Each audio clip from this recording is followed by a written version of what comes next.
NIC Asia presents जनता जान्न चाहन्छन् title sponsor NIC Asia bank पनि साथी पनि राम्रो पनि हाम्रो पनि स्पोन्सर्ड बाय LIC नेपाल जीवन रहँदा पनि जीवन पश्चात पनि गर्वैदेखि बलियो भूगर्भ सिमेन्ट मेरो देश मेरो जगदम्बा सिमेन्ट गुणस्तरीय प्लम्बिङको भरपर्दो नाम मार्बल।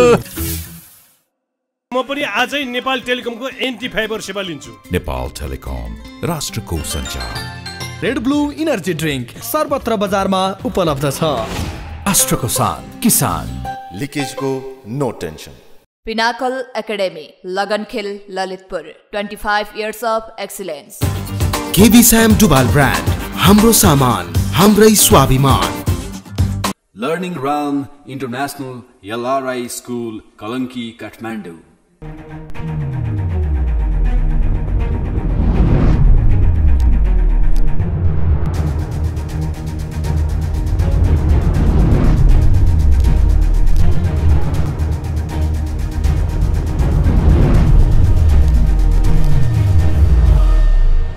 नमस्कार आदरणीय दर्शक, आजको जनता जान्न चाहन्छन् कार्यक्रममा हामी देशको समग्र राजनीति, आर्थिक, सामाजिक, कूटनीतिक हरेक विषय वस्तुमा छलफल गर्न चाहन्छौँ। आज हामी नेपाली कांग्रेसले देशभरि एउटा अभियान सुरु गरेको छ, जनताको साथमा कांग्रेस। जनताको साथमा कांग्रेस गइरहँदाखेरि जनताको चाहना अनुसार नेपाली कांग्रेसले काम गरेको छ त?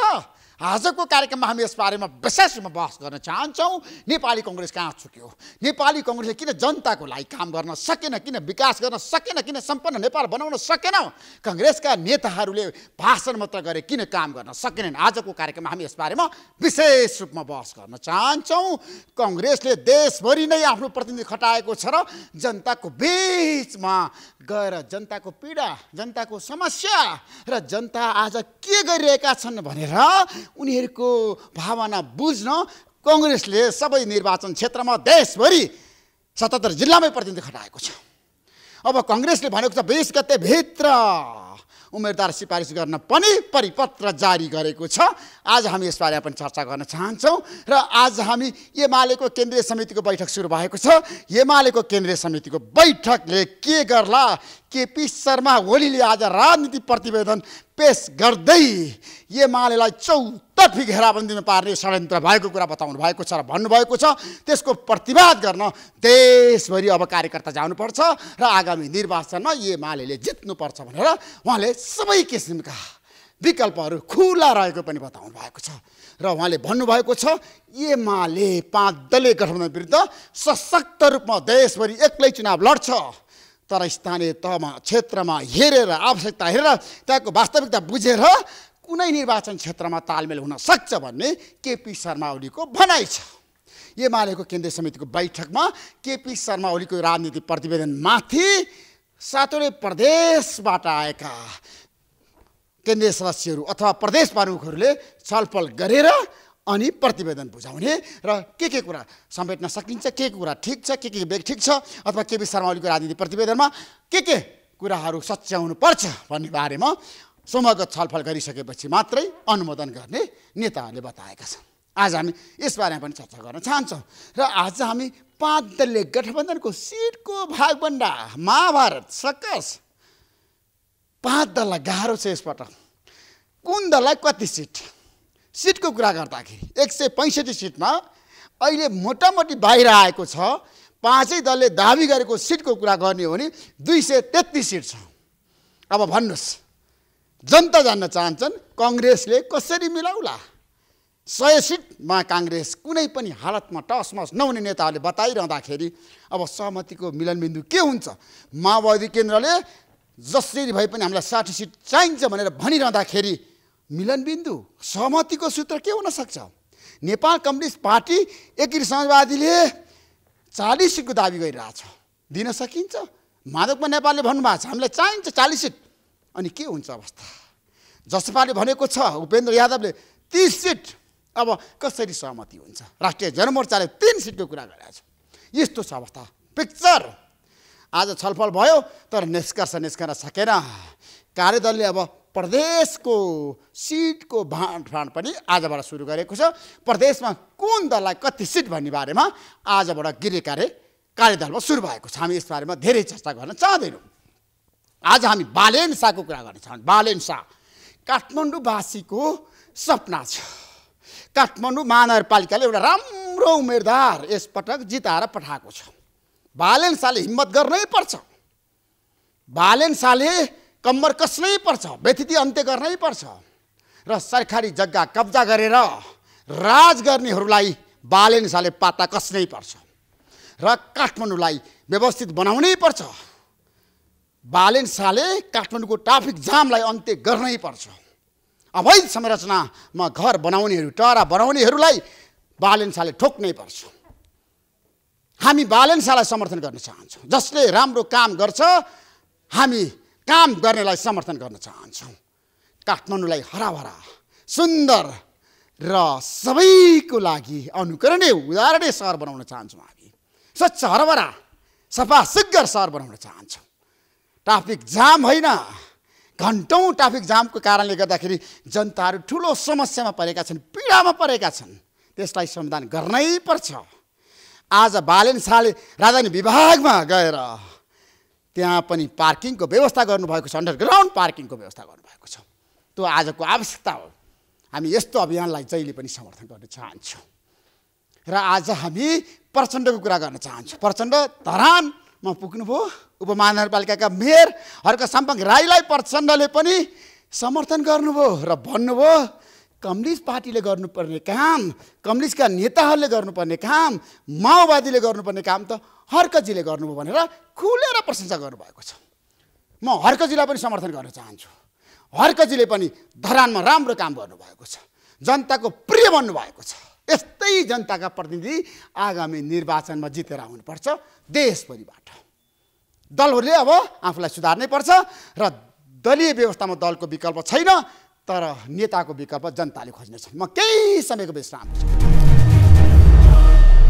यतिखेर हाम्रो बिचमा नेपाली कङ्ग्रेसका प्रभावशाली नेता पूर्व मन्त्री रमेश लेखक हुन्छ। रमेशजी, तपाईँलाई म जनता जान्न चाहन्छन् कार्यक्रम स्वागत गर्न चाहन्छु। धन्यवाद। आजबाट तपाईँहरूले काङ्ग्रेस जनताको साथ यो अभियान सुरु गर्नुभयो।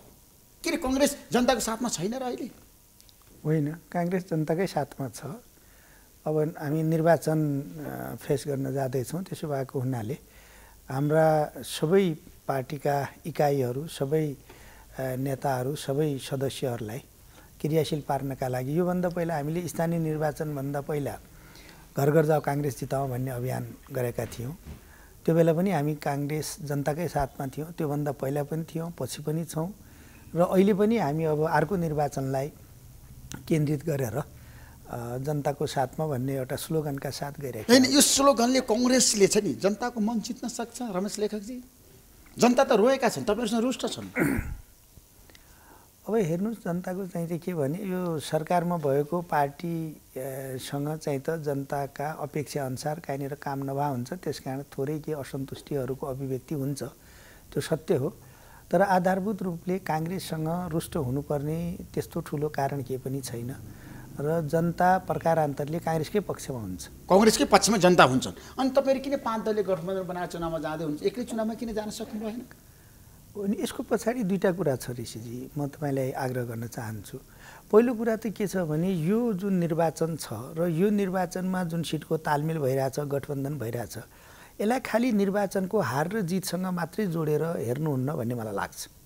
हेर्नुहोस्, अहिले संविधान बनाएको 7 वर्ष भयो। हामी असोज 3 गते 7 वर्ष पुरा गर्दैछौँ हो। यो 7 वर्षमा हामी अर्को दोस्रो निर्वाचनमा जाँदैछौँ। स्थानीय तहको पनि दोस्रो निर्वाचन गरिसक्यौँ। अब प्रदेश सभा, सङ्घीय संसद र प्रदेश सभाको अर्को निर्वाचन हामी गर्छौँ होइन। त्यसो भएको हुनाले यहाँ स्थिति के हो त भन्दा अहिले हामी संविधान कार्यान्वयनकै प्रारम्भिक वर्षहरूमा छौँ। योभन्दा पहिला एउटा प्रयोग भयो। के प्रयोग भयो त भन्दा एमाले र माओवादी मिलेर गठबन्धन गरेर सिटको तालमेल गरेर उहाँले चुनाव लड्नुभयो र 3वटा मुद्दा उहाँले अगाडि सार्नुभयो। नम्बर 1 हामी स्थिरता दिन्छौँ भन्नुभयो, नम्बर 2 हामी सुशासन दिन्छौँ भन्नुभयो, नम्बर 3 हामी विकास दिन्छौँ भन्नुभयो।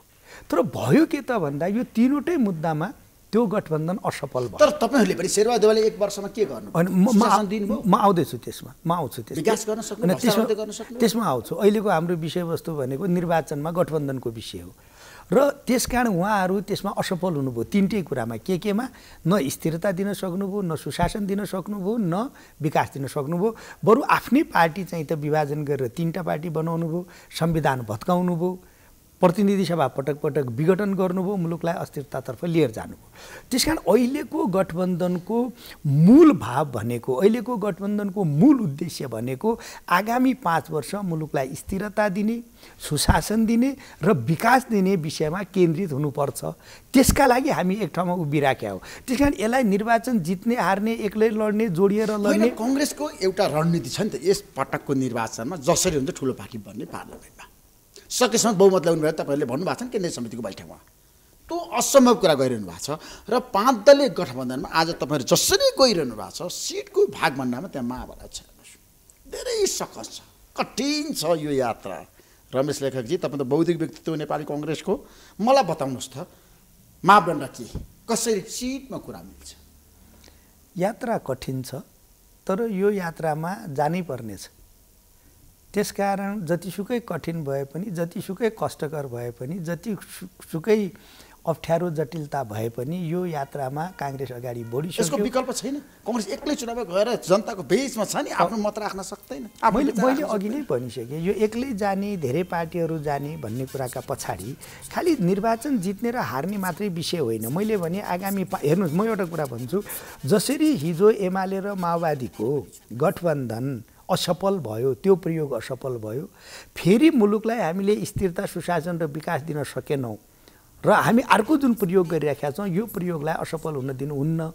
त्यो पनि असफल भयो भने संविधान कार्यान्वयनको प्रारम्भिक वर्षहरूमै हामी जटिलतामा फस्छौँ। त्यसो भएको हुनाले यसको मूल उद्देश्य भनेको स्थिरता, सुशासन र विकास यसको मूल उद्देश्य हो। अब अर्को कुरो यहाँले भन्नुभएको जस्तो कांग्रेसको नेतृत्वमा यो यात्रा अगाडि बढेको छ।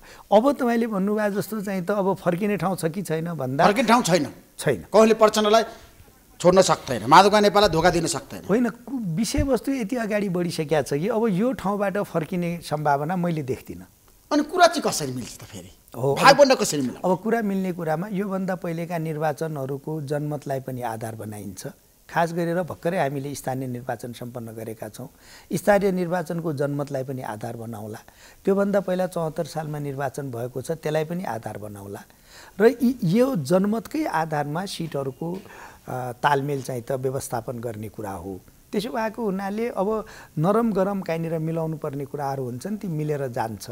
तर अब चाहिँ त सिटको तालमेलबाट पछाडि हट्ने, अब एक्लै चुनाव लड्ने, अब गठबन्धनमा नजाने भन्ने कुरा होइन। अब यात्रा अगाडि बढिसक्यो। त्यसमा कांग्रेस सम्झौता गर्न तयार छ, लचिलो बन्न तयार छ। होइन, कांग्रेस वैचारिक रूपले पनि लचिलो पार्टी हो। हामी वैचारिक रूपले लचिलो भएर सबैलाई समेटेर जाने हो। यदि हामी मात्रै यो देशमा लचिलो नभएको भए यो देशमा शान्ति प्रक्रिया अगाडि बढेर निष्कर्षमा पुग्दैन थियो। हामी लचिलो भएर सबैलाई नभएर हामी लचिलो भएर सबैलाई समेटेर नगएको भए संविधान बन्दैन थियो।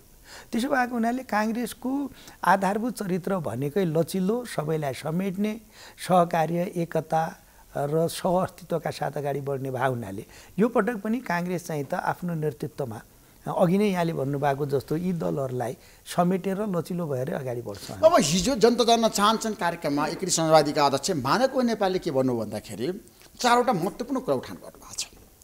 कांग्रेसले 100 सीटको रटान लगाइरहने हो भने हामी ब्याक हुन्छौँ र गठबन्धन भत्किन्छ भन्नुभएको छ। 100 सीट कांग्रेसले पाउँदैन भन्नुभएको छ। र स्थानीय तहको निर्वाचनलाई मापदण्ड मानेर जानै सकिँदैन।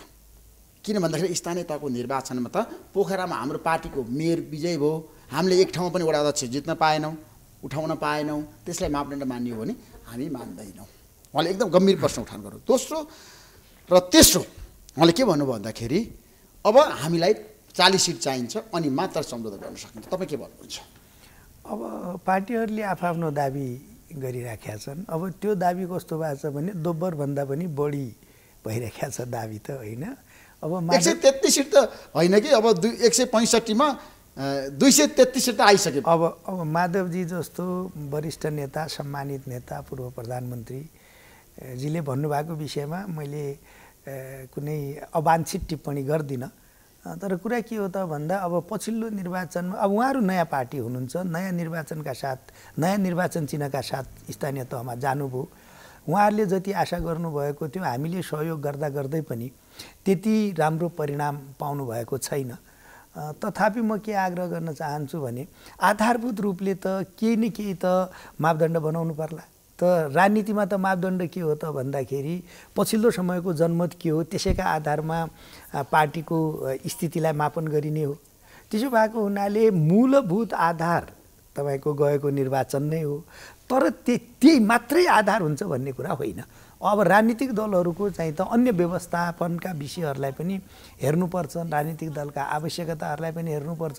त्यसो भएको हुनाले मैले एउटा शब्द प्रयोग गरेँ नि त, के मापदण्डहरू बन्छन् विगतको निर्वाचनलाई आधार बनाउने मापदण्डहरू होला, सङ्गठनात्मक स्थितिलाई हेरेर पनि निर्णय गर्नुपर्ने स्थिति होला। त्यसका सँगसँगै मैले अलिअलि नरम गरम मिलाउने कुरा पनि हुन्छ भने नि त। त्यसो 100 सिटमा तपाईँहरू छ नि आजको दिनमा कसरी चाहिँ सम्झौतामा आउनु छ? 80 सिटमा कङ्ग्रेस तयार छ सहमतिमा आउन, ठ्याक्कै भन्छ 80।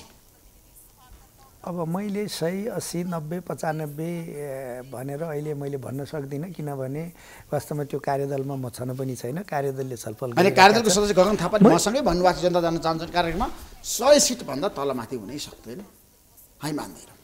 अब कसरी मिलाउने? मेरो पक्ष त्यहाँनिर हो। अब गगनजीले त्यसका लागि प्रयत्न गर्नु होला, महामन्त्रीजी यसमा लागिरहनु भएको छ। गगनजीले त्यो गर्न सक्नुभयो भने काङ्ग्रेसका लागि उपलब्धि नै मान्नुपर्छ।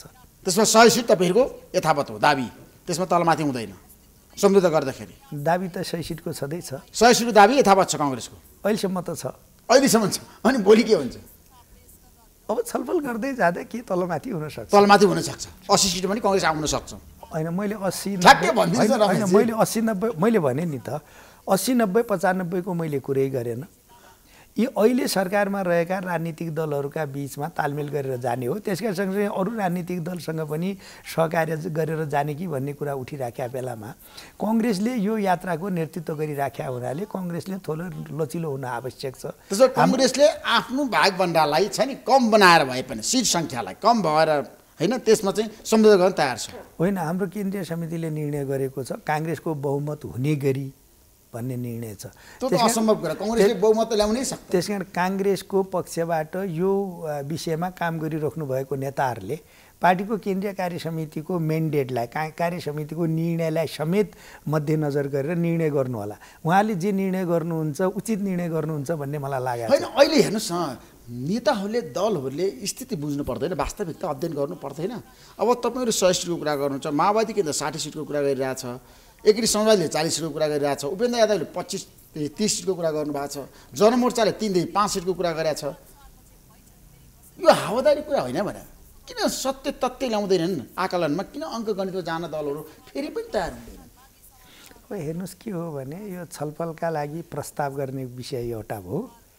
प्रस्तावमा छलफल गरिसकेपछि त्यसमा चाहिँ त अब वाद विवाद संवाद भइसकेपछि सबैले आफ्नो ठाउँबाट थोरै पछाडि हट्नु होला, थोरै पछाडि हटेर ठिक ठाउँमा पुगिएला। कुरा मिल्छ होइन गठबन्धनभित्र? कुरा मिल्छ नि, कुनै दरारहरू समस्याहरू आउँदैन, गठबन्धन भत्किँदैन। त्यसो भए प्रधानमन्त्रीको कुरा गरौँ न। निर्वाचनपछि भावी प्रधानमन्त्री को बनाउने भन्ने बारे बहस सुरु भएको छ। अहिले 3 जना नेताको नाम आएको छ, फेरि पनि शेरबहादुर देउवा, प्रचण्ड, केपी शर्मा ओली। अरू अनुहार छैन देशमा। अब हेर्नुहोस् प्रधानमन्त्री को हुन्छ भन्ने कुरा त पहिलो कुरा त के हो भने सामान्यतया सामान्य सिद्धान्त संसारभरिको सामान्य सिद्धान्त के हो त भन्दा लार्जेस्ट पार्टीले नै नेतृत्व गर्ने हो होइन, कि त बहुमत प्राप्त पार्टी कि चाहिँ त सबैभन्दा ठुलो पार्टीले नेतृत्व गर्ने हो। त्यसो गर्दै जाँदा फेरि कङ्ग्रेस नै सबैभन्दा ठुलो पार्टी हुन्छ, त्यसमा पनि दुविधा गर्ने ठाउँ छैन होइन। मैले अघि नै भनिसकेँ यो अहिलेको फेरि पनि प्रधानमन्त्री होइन, अहिलेको 5 दलीय गठबन्धन चुनाव निर्वाचनसम्म मात्रै जाने, निर्वाचन जित्ने मात्रै विषयमा केन्द्रित हुने विषय होइन। आगामी 5 वर्ष यसले यो जुन प्रयोग हामी गरिराखेका छौँ यसले मुलुकमा स्थिरता, एकचोटि फेरि भन्छु, स्थिरता, सुशासन र विकास दिन सक्नुपर्छ। उद्देश्य त्यो हो, लक्ष्य त्यो हो। तर त्यसो भएको गाह्रो छ, धेरै गाह्रो छ। होइन गाह्रो अब होइन, यसलाई गाह्रो अब तपाईँहरूले काम गर्न नसकेको कुरा त धेरै जनताहरूको टिका टिप्पणी आइसकेको छ नि त। यसलाई सजिलो पार्नुपर्छ। अब मुलुकमा स्थिरता, सुशासन र विकास दिनुपर्छ। त्यसका लागि गठबन्धन गर्ने। अहिलेको नेतृत्वले विकास दिन सक्छ, सुशासन दिन सक्छ, अस्थिरता दिन सक्छ, स्थिरता दिन सक्छ, सबै कुरा दिन सक्छ। अस्थिरता ल्याउनु पनि उनीहरू नै हुन्। अब फेरि अस्थिरता आयो भने मैले भनिसकेँ नि त, एउटा प्रयोग भत्कियो, एउटा प्रयोग असफल भयो, एमाले र माओवादी मिलेको प्रयोग असफल भयो। अब अर्को प्रयोग पनि असफल भयो भने संविधानको कार्यान्वयनमा गम्भीर जटिलता उत्पन्न हुन्छ र देश अप्ठ्यारोतिर जाने खतरा बढ्छ।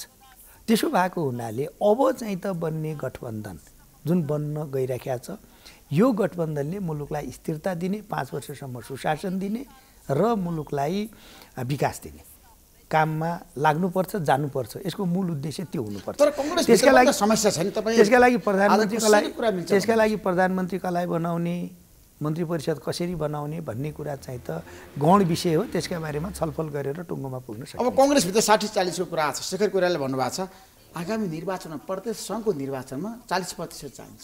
अनि कसरी पार्टीभित्रको आन्तरिक द्वन्द्व व्यवस्थापन गर्न सक्नुहुन्छ?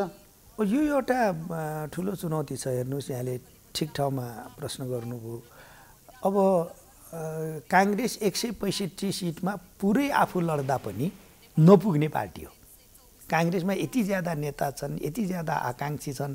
तपाईँ यसरी हेर्नुहोस् त, 165 प्रत्येक निर्वाचन क्षेत्रमा कम्तीमा 1 जना, 2 जना, 3 जना पूर्व सांसद या पूर्व मन्त्री छन्।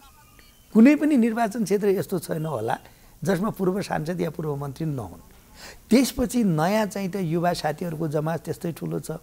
त्याग तपस्या बलिदान गरेका साथीहरूको जमात छ। सबै वर्ग हो का मानिसहरू छन् र यत्रो ठुलो शक्ति भएको, यत्रो ठुलो जनशक्ति भएको राजनीतिक दल 165 सिटमै चुनाव लड्दा त पुग्दैन। अब त्यसमा सिटको तालमेल गरेर जाँदाखेरि त काङ्ग्रेसका लागि अत्यन्त ज्यादा अपर्याप्त हुन्छ र कतिपय महत्त्वपूर्ण नेताहरू निर्वाचनको प्रक्रियाबाट नै बाहिर हुने स्थिति बन्छ। त्यो जुन चुनौतीपूर्ण अवस्था छ, काङ्ग्रेसले त्यसका लागि पनि अत्यन्त गम्भीर ढङ्गले, सूक्ष्म ढङ्गले यो कुरामा ध्यान पुर्याएर व्यवस्थापन गरेर जानुपर्छ। हो, त्यो व्यवस्थापन पार्टीभित्रको भागभण्डा कसरी, मैले भने नि त हो, त्यो व्यवस्थापनभित्र पार्टीभित्र पनि चाहिँ त शक्ति सन्तुलन गर्ने, पार्टीभित्र पनि बढीभन्दा बढी पार्टीभित्र उत्पन्न हुने भावहरू, पार्टीभित्र भएका समूहहरूलाई बढीभन्दा बढी चाहिँ त समेटेर जान सक्ने स्थिति निर्माण गर्नु पर्यो। हो, र त्यसका सँगसँगै चाहिँ त के भने पावर सेयर पनि गरेर जानुपर्छ। अब किनभने रामचन्द्र पौडेललाई चित्त बुझाउनु पर्छ। रामचन्द्र पौडेलले भन्नुभएको छ भावी प्रधानमन्त्री म हुँ भनेर पनि मसँग भन्नुभएको छ। मलाई कसरी व्यवस्थापन गर्ने, कृष्णप्रसाद सुटौलालाई कसरी व्यवस्थापन गर्ने, विमल निधि, प्रकाश मान सिंह, शेखर कोइराला हुनुहुन्छ। तपाईँहरूलाई त गाह्रो छ क्या शेरबहादुर देउवालाई त। धेरै मान्छेहरू छन्, समूहहरू छन् काङ्ग्रेसभित्र छ। काङ्ग्रेसभित्र धेरै समूह छ, धेरै नेताहरू छन्, धेरै ठुलो जनशक्ति छ। मैले अघि नै भनिसकेँ, तपाईँले भन्नुभएको कुरा 165 सिट पुरै ठाउँमा आफू लड्दा पनि नपुग्ने पार्टी हो यो। हो भने तालमेल गरेर जाँदा त जटिलता, चुनौतीहरू त छन्। अब त्यसलाई पनि व्यवस्थापन गरेर जानुपर्छ। व्यवस्थापन गर्न सक्छ पार्टीभित्रको आन्तरिक द्वन्द्व? सभापतिले सक्नुहुन्छ, शेरबहादुर देउवाले सक्नुहुन्छ, सबैलाई मिलाउन सक्नुहुन्छ? मिलाउनुहुन्छ। पार्टीभित्र विद्रोह हुँदैन? हुँदैन। स्वतन्त्र उम्मेदवारहरू जसरी आइरहेछ नि, किनभने काङ्ग्रेस पार्टीभित्रै स्वतन्त्र उम्मेदवारहरू आउने, हेर्नुहोस्, पार्टीले टिकट दिएन भनेर उनीहरू रुष्ट भए होइन। असल उद्देश्यका साथ असल कामका लागि हिँड्दाखेरि चाहिँ त यो सबै कुराको व्यवस्थापन गरेर जान सकिन्छ। त्यही म भन्दैछु, हाम्रो उद्देश्य असल हुनुपर्छ, बृहत्तर हुनुपर्छ। त्यो भनेको यो संविधानलाई कार्यान्वयन गर्ने, मुलुकलाई स्थिरता दिने, जनताका चाहनाहरू पुरा गर्ने र राष्ट्रलाई चाहिँ त आर्थिक समृद्धि, विकासतर्फ लिएर जाने उद्देश्यका साथ हामी यो काम गरिराखेका छौँ भनेर पार्टी पङ्क्तिभित्र र जनतामा पनि यो कुरालाई ठिक ढङ्गले काङ्ग्रेसले राख्न सक्नु पर्यो। र असल कामका लागि असल नियतका साथ तपाईँ जानुभयो भने सबैले साथ दिन्छ।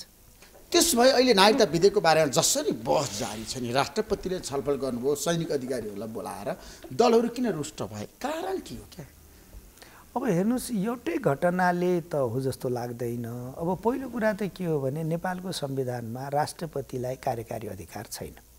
राष्ट्रपति संवैधानिक सीमारेखाभित्र बिना कार्यकारी अधिकार बस्नुपर्छ। त्यो भनेको के हो त भन्दा नेपालको संविधान बमोजिम राष्ट्रपतिजीले आफैले कुनै निर्णय गर्न पाउनुहुन्न। उहाँले गर्ने निर्णय भनेको कुनै न कुनै संविधानले भनेको संस्थाले सिफारिसको आधारमा उहाँले त्यसलाई स्वीकृति गर्ने कुरा हो। जस्तो उदाहरणका लागि मन्त्री परिषदले सिफारिस गर्छ, त्यसरी नै संवैधानिक परिषदले सिफारिस गर्छ। अरू पनि संविधानले बोलेको छ, त्योभन्दा बाहिर गएर उहाँले निर्णय गर्न पाउनुहुन्न। त्यसलाई हामीले अलङ्कारिक राष्ट्रपतिले छलफल त गर्न पाउनुहुन्छ नि हैन, त्यो अधिकार छ। म आउँदैछु त्यसमा। त्यसो भएको हुनाले पटक पटक चाहिँ त राष्ट्रपतिजीले अलिकता आफैले निर्णय गर्ने कोसिस गर्नुभएको विगतमा इतिहास छ। सरकार निर्माणको सवालमा होस् कि सरकार परिवर्तन हुने क्रममा होस् कि, त्यसो भएको हुनाले अलिकता यसले चाहिँ त राष्ट्रपतिजी अलिकता संविधानको सीमा नाग्न खोज्नु भयो कि भन्ने आशंका बढेको अवस्था हो। त्यसकारण मेरो आग्रह के हो भने राष्ट्रपति भनेको अत्यन्त ज्यादा सम्मानित, मर्यादित, गरिमामय पद हो, संस्था हो। संविधानको सीमारेखाभित्र आलङ्कारिक संवैधानिक भएर बस्नुपर्ने हाम्रो पद्धति हो, संविधानको व्यवस्था हो। त्यही अनुसार राष्ट्रपतिजी जानुपर्छ। अब जहाँसम्म संविधानले नै भनेको छ उहाँले नागरिकता विधेयकलाई प्रतिनिधि सभामा फिर्ता पठाउनु भयो, संसदमा फिर्ता पठाउनु भयो, यो संविधानमा उल्लेख भएको कुरा छ, उहाँले फिर्ता पठाउन पाउने हो। त्यो फिर्ता पठाएकै कुरालाई उहाँले बेठिक गर्नुभयो भनेर भन्नुहुन्न। तर त्यही कुरालाई तपाईँले अध्यादेशका रूपमा स्वीकार गर्ने, तर कानुनका रूपमा आयो, विधेयकका रूपमा आयो भने अस्वीकार गर्ने कुरा कहाँनिर तालमेल मिल्यो? तर नेपालको संविधानले दिएको छ त विधेयक फिर्ता गर्न त पाउनुहुन्छ त? पाउनुहुन्छ। एकपटकका लागि गैर अर्थ विधेयक अब पाउनुहुन्न, दोस्रो पटक पाउनुहुन्न। तर राष्ट्रपतिको सल्लाहकारले मसँग भन्नुभएको छ, लालबाबु यादवले, राष्ट्रपतिले अब विधेयक फेरि पनि प्रमाणीकरण गर्नुहुन्न, राजीनामा पनि दिनुहुन्न र यो विधेयक संविधान विरोधी छ भन्नुभएको छ। तपाईँ के भन्नुहुन्छ? कुनै पनि विधेयक संविधान विरोधी छ कि छैन भनेर जाँच गर्ने आधिकारिक संस्था राष्ट्रपति होइन।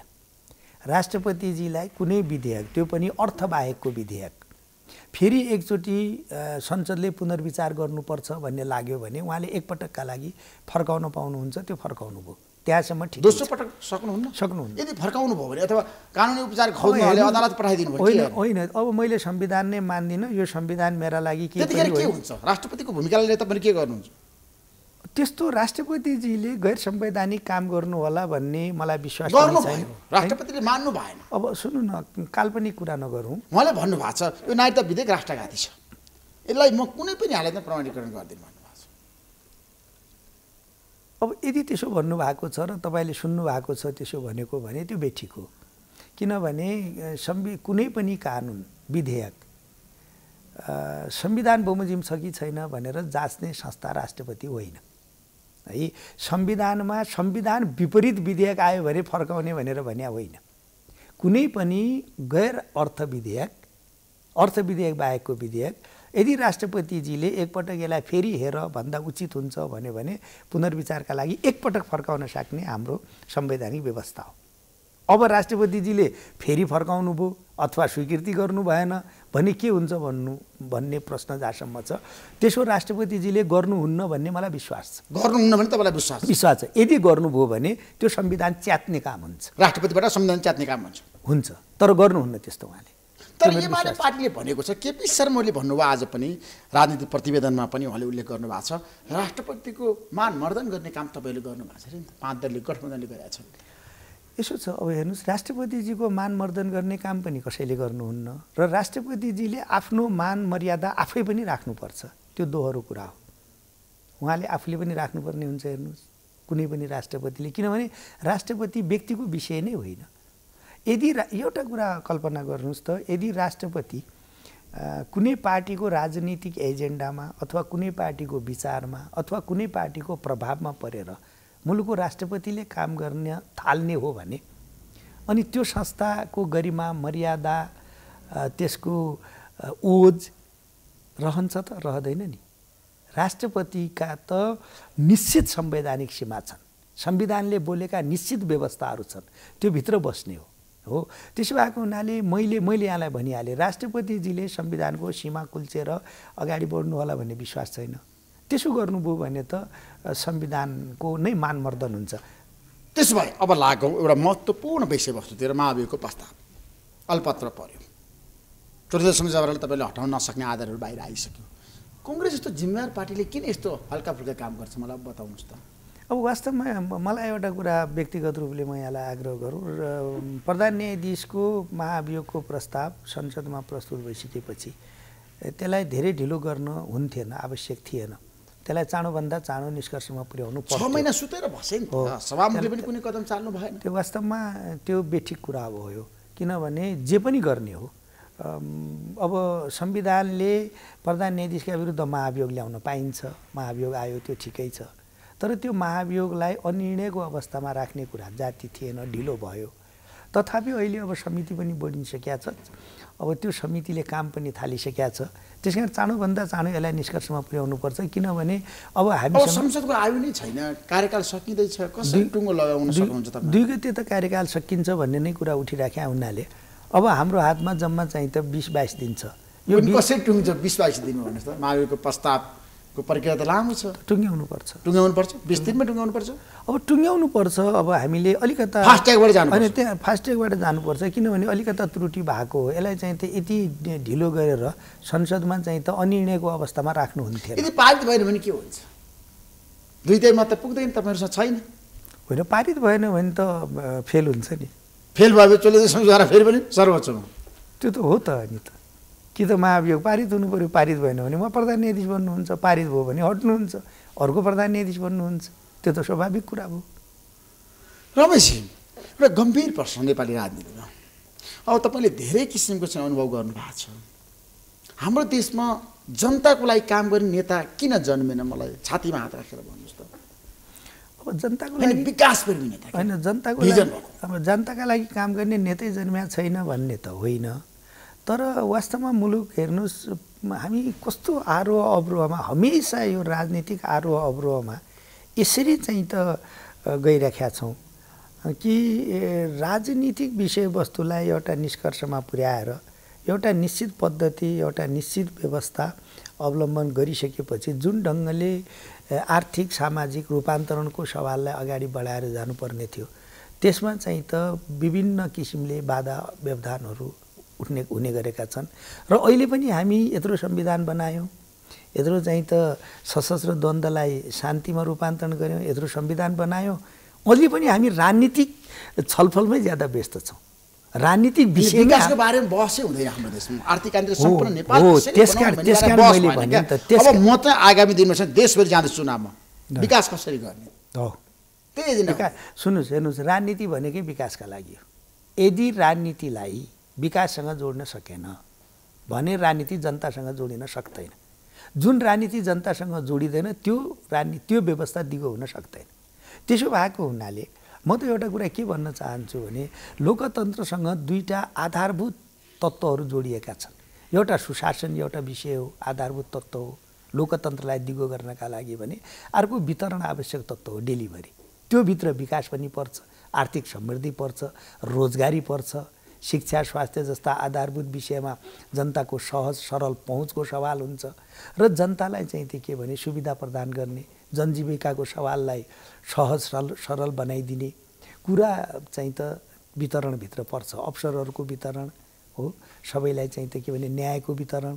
यसो भएको हुनाले त्यसकारण चाहिँ त हाम्रो लोकतन्त्रलाई दिगो गर्नका लागि विकासलाई राजनीतिसँग जोड्न जरुरी छ। यदि विकास गर्ने होइन भने त्यो राजनीतिको कुनै अर्थ छैन। त्यसो भए बालन शाहले पछिल्लो समय जसरी अवैध संरचनाहरू भत्काउँदै ट्राफिक जामको जुन समस्या छ त्यसको अन्त्य गर्छु भनेर एउटा अभियान सुरु गर्नुभएको छ, कांग्रेस पार्टी बालन शाहको पक्षमा कि विपक्षमा? उहाँले अहिले जुन काम गरिरहनु भएको छ त्यो नगरपालिकाको क्षेत्राधिकारभित्रको कुरा हो, राम्रो कुरा हो। उहाँले जे गरिरहनु भएको छ त्यो ठिक गरिरहनु भएको छ। बालन शाहले चालेको कदममा कांग्रेसको समर्थन र साथ छ। होइन, मैले भने नि त उहाँले चाहिँ त कानुन बमोजिम काम गरिराख्नु भएको छ। नगरपालिकाले गर्ने काम नै गरिरहनु भएको छ र अहिले जुन चाहिँ त यो अब आफै तपाईँले नै भन्नु भएको छ गैर कानुनी संरचना भन्नुभएको छ। गैर कानुनी संरचना हो तर त्यो त राम्रो भत्काउनु पर्यो नि, लगाउनै पर्यो, विकल्प छैन। होइन, राम्रो कामको त प्रशंसा गर्नुपर्छ नि, राम्रो गर्नुभएको छ। किन विगतमा जनताका प्रतिनिधित्व गर्न नसकेका काम बालनबाट सुरु भयो, गर्नुभएको छ, राम्रो गर्नुभएको छ नि त। त्यसमा कांग्रेसको सहयोग र समर्थन छ, त्यसको प्रशंसा गर्नुपर्छ। उहाँले राम्रो गर्नुभएको छ। अब हाम्रो देशमा छ नि स्थानीय तहको कुरा गरिरहँदाखेरि प्रदेश सरकार काम लाग्दैन, स्थानीय तह नै काफी छ भनेर भन्न थाले मान्छे। तपाईँ के भन्नुहुन्छ? प्रदेश सरकार विघटन गर्दैन, त्यसमा कङ्ग्रेस जान सक्दैन? म अहिले त्यसमा जानुहुन्न भन्छु। म किन जानुहुन्न भन्छु भने मैले पटक पटक भन्ने गरेको छु, एकपटक फेरि भन्छु, यो संविधानका केही आधारभूत विशेषताहरू छन्, खास गरेर केही आधारभूत स्तम्भहरू छन् जसमा यो संविधान उभिएको छ। गणतन्त्र एउटा हो, लोकतन्त्र एउटा हो, सङ्घीयता एउटा हो र समावेशिता एउटा। यसमध्ये तपाईँले कुनै एउटा पनि पिलरलाई, एउटा पनि स्तम्भलाई तपाईँले चलाउनु भयो भने यो संविधान नै डगमगाउने स्थितिमा पुग्छ र हामी फेरि संविधान पुनर्लेखनको अवस्थामा जान्छौँ। त्यो के हो त भन्दा हेर्नुहोस् है, यो संविधान बनाउन हामीलाई 52 सालमा यो देशमा सशस्त्र सङ्घर्ष सुरु भयो। सशस्त्र सङ्घर्षलाई शान्तिमा रूपान्तरण गरेर संविधान बनाउन 20 वर्ष लाग्यो। अब फेरि संविधानमा नयाँ नयाँ प्रयोगहरू, नयाँ नयाँ अभ्यासहरू खोजेर हिँड्यौँ भने अझ 15-20 वर्ष अर्को संविधान बनाउन लाग्ने भयो भने मुलुक त प्रयोगमा जाने भयो। त्यसो भए हुनाले मैले प्रारम्भमा जुन तपाईँलाई भने नि संहिताको विकल्प छैन, म आउँदैछु। त्यस कारण चाहिँ ती के भने यसलाई राम्रो पार्ने कोसिस गरौँ। अहिले के भएको छैन, 7 वर्ष भएको छ। अहिले त्यसरी सुन्नु न, के कमी कमजोरी छ भने त्यसलाई सुधारेर जाउँ र आगामी 5 वर्ष एक काम के गरौँ भने मुलुकमा स्थिरता दिउँ। आगामी 5 वर्ष यो संविधानलाई राम्रोसँग कार्यान्वयन गरौँ। सङ्घीयताकै सवालमा पनि तीनटै तहलाई, सङ्घ, प्रदेश र स्थानीय तह, तीनटैलाई राम्रोसँग काम गर्ने वातावरण बनाऊ, राम्रोसँग काम गर्ने वातावरण बनाऊ। र यो अभ्यासलाई राम्रोसँग काम गर्ने वातावरण बनाएको छैन प्रदेशमा। होइन, राजनीतिक स्थिरतै भएन नि। मैले अघि नै तपाईँलाई भनिसकेँ नि, प्रदेशमा 3 पटक मुख्यमन्त्री परिवर्तन। एमाले र माओवादीको गठबन्धनले स्थिरता, विकास र के अरे स्थिरता, सुशासन र विकास दिन्छु भनेको त्यो प्रयोग असफल भयो। उहाँहरूले सक्नु भएन, त्यसले मुलुकमा अस्थिरता भयो। मुलुकको अस्थिरताले के भयो त भन्दा एउटा कुरा याद गर्नुहोस्, यदि स्थानीय तहमा पनि सरकार परिवर्तन गर्ने संविधानको कानुनको व्यवस्था भयो भए 753 ठाउँमा सरकार परिवर्तन हुन्थ्यो। त्यो स्थितिमा हामी गुज्रियो नि त हो। त्यसो भएको हुनाले राजनीतिमा उहाँहरूले स्थिरतै दिन सक्नु भएन। यो चाहिँ त प्रयोग असफल भयो। अब यो प्रयोगलाई सफल पारेर जानुपर्छ। त्यसो भए एउटा निष्कर्ष पुग्नु जाँदै मलाई के बताउनुहोस् भन्दाखेरि अब नेपाली कङ्ग्रेस यतिखेर जनताको बिचमा गइरहेछ, घर घरमा कङ्ग्रेस गइरहेछ। अब तपाईँले उम्मेदवार छान्दाखेरि कस्तो मान्छेलाई छान्नुहुन्छ यसपटक? अब पार्टीले अहिले नातागोता बढी आउँछन् कि परिवारवादको प्रभाव पर्छ कि भ्रष्टाचारीहरू आउँछन् कि? अब पार्टीले अहिले उम्मेदवार सिफारिस गर्न भनेर सर्कुलर पठाइसकेको छ, सबै ठाउँमा पत्राचार भइसकेको छ। अब हाम्रो विधान बमोजिम सम्बन्धित पार्टीका इकाइहरूले, समितिहरूले सिफारिस गर्छन्। जस्तो क्षेत्रीय समितिले, प्रदेश निर्वाचन कार्य समिति, अब जिल्ला समिति, प्रदेश समिति हुँदै केन्द्रमा आइपुग्छ र केन्द्रमा छलफल गरेर टुङ्गिन्छ। कस्तो उम्मेदवार बन्छ त भन्दाखेरि अब तपाईँले चाहिँ त नातागोताको आधारमा अथवा चाहिँ त अरू विभिन्न किसिमका आर्थिक लेनदेनमा पनि त उम्मेदवारी अब यसो छ, जसले पैसा दिन्छ त्यसलाई टिकट दिन्छ। अनि यसो छ ऋषिजी, अब अपवादका विषयलाई समातेर मूल यस्तै भएको छ भन्ने ढङ्गले हेर्नुहुन्न। त्यस्तो चाहिँ त तपाईँले अब नातागोता कुरा गर्नुभयो भने तपाईँ कम्युनिस्ट पार्टीका पनि जम्मै उम्मेदवारको नाम नमेसी निकाल्नुहोस्, अहिलेसम्मका हो, कङ्ग्रेसको पनि निकाल्नुहोस्। नातागोताबाट कता प्रभावित भएको छ हेर्नुहोस् हो। होइन, कङ्ग्रेसमा नातावाद र कृपावाद चाहिँ लागु नहोस् भन्ने मेरो भनाइ हो। हुँदैन। आगामी निर्वाचनमा राम्रा मान्छेले एकदम चुनाव जित्नेलाई दिनुहोस्। जनताका बिचमा लोकप्रिय, जनताका लागि काम गर्ने, राजनीतिलाई विकाससँग जोड्ने र मुलुकको चाहिँ त समृद्धिमा योगदान दिन सक्ने इमान्दार मानिसहरू, सच्चरित्र मानिसहरू कङ्ग्रेसको उम्मेदवार हुन्छन् र अधिकांश ठाउँमा काङ्ग्रेसले चुनाव जित्छ। अधिकांश ठाउँमा ज्यादा तपाईँहरूले सिट पाउनुहुन्छ। नपाएको ठाउँमा त हामी कसरी जित्छौँ त? अनि त्यो ठाउँमा कसरी व्यवस्थापन गर्नुहुन्छ? त्यहाँका कार्यकर्ता त रुष्ट हुने भए। मैले अघि नै भनिसकेँ नि त, एउटा चुनौती छ। हामीले सिटको तालमेल गर्दै जाँदाखेरि पार्टीभित्रको आन्तरिक व्यवस्थापनलाई पनि गम्भीर रूपले हेरेर त्यसलाई व्यवस्थापन गर्नुपर्छ। Thank you so much Rameshji, धन्यवाद। महत्त्वपूर्ण समय दिनुभयो, तपाईँलाई म धेरै धेरै धन्यवाद दिन चाहन्छु। नमस्कार। धन्यवाद। नमस्कार।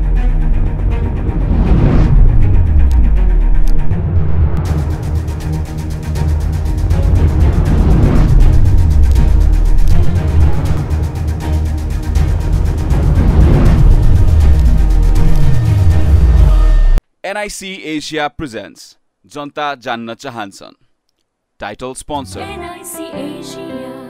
ब्याङ्क पनि साथी पनि राम्रो पनि हाम्रो पनि Sponsored by LIC नेपाल जीवन रहँदा पनि जीवन पश्चात पनि गर्वैदेखि बलियो भूगर्भ सिमेन्ट मेरो देश मेरो जगदम्बा सिमेन्ट गुणस्तरीय प्लम्बिङको भरपर्दो नाम मार्बल। म पनि आजै नेपाल टेलिकमको एन्टी फाइबर सेवा लिन्छु। नेपाल टेलिकम राष्ट्रको सञ्चार। रेड ब्लू इनर्जी ड्रिंक सर्वत्र बजारमा उपलब्ध छ। राष्ट्रको शान किसान। लिकेजको no tension. Pinnacle academy Lagankhel Lalitpur 25 years of excellence। KB Sam डुबाल ब्रान्ड हाम्रो सामान हाम्रै स्वाभिमान। Learning Realm International LRI School, Kalanki, Kathmandu.